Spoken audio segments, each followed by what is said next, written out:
RTV రాజకీయ విశ్లేషణకు స్వాగతం. నేను మీ శ్రీనివాస్.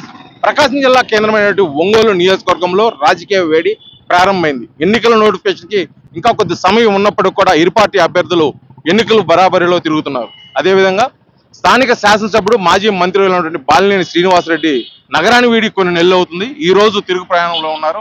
అదేవిధంగా అతను తిరిగి నగరానికి రావడం కూడా పార్టీ శ్రేణులు పండగ వాతావరణం అయితే అతనికి స్వాగతం తెలపాలని చెప్పేసి కూడా అన్ని ఏర్పాట్లు చేయడం జరిగింది. ఏదేమైనప్పటికీ ఒంగోలు నగరంలోని నివేశ స్థలాలు లేని వారికి సుమారు 25,000 మందికి ఇళ్ల స్థలాలు ఇచ్చే కోణంలో కూడా గత 2 నెలల నుంచి వైఎస్ జగన్మోహన్ రెడ్డి కుస్తీలు పట్టి దానికి కావాల్సిన నిధులు కూడా సమకూర్చుకొని నగరానికి వస్తున్నటువంటి బాలినేని శ్రీనివాసరెడ్డికి ఘన స్వాగతం పలుకుతున్నారు.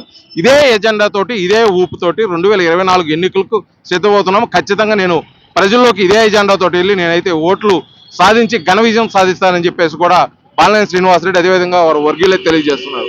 ఏదేమైనప్పటికీ కూడా రానున్న 2024 ఎన్నికల మట్టికి ఇరు పార్టీలు అదేవిధంగా టీడీపీ వైఎస్ఆర్ సిపి మధ్య కూడా గట్టి పోటీ అయితే నెలకొంది. అదేవిధంగా మరో పక్క టీడీపీ శ్రేణులు మాజీ శాసనసభ్యులు దామచర్ల జనార్దన్ కూడా అతను గతంలో ఎన్నడూ లేని విధంగా ఈ 2024 ప్రతిష్టాత్మకంగా తీసుకున్నాడు.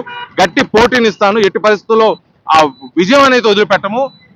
వైఎస్ఆర్సీపీ ప్రభుత్వంలో చేసిన అవినీతి అదేవిధంగా భూదందాలు గతంలో ఎన్నడూ లేని విధంగా అసలు అభివృద్ధి నియోజకవర్గంలో జరగలేదు కాబట్టి దాంతో అజెండాతో ముందుకెళ్తామని చెప్పేసి ఇటీవల జరిగిన ఆ దామచర్ల జనార్దన్ జన్మదిన వేడుకల్లో కూడా గట్టిగా పార్టీ శ్రేణులకు చెప్పడం జరిగింది. ఏదేమైనప్పటికీ ఇరువురు మట్టికి వారు అజెండాను ముందుకు తీసుకెళ్తూ ప్రజల్లోకి వెళ్ళే కోణంలో కూడా ఉన్నారు.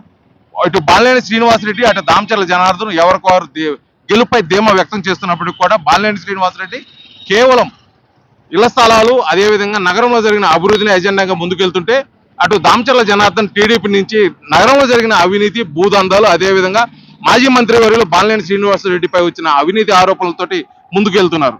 2024 ఎన్నికల నోటిఫికేషన్ రాకముందే వీరి ఇద్దరి మధ్య అయితే మాటలు యుద్ధం జరుగుతుంది.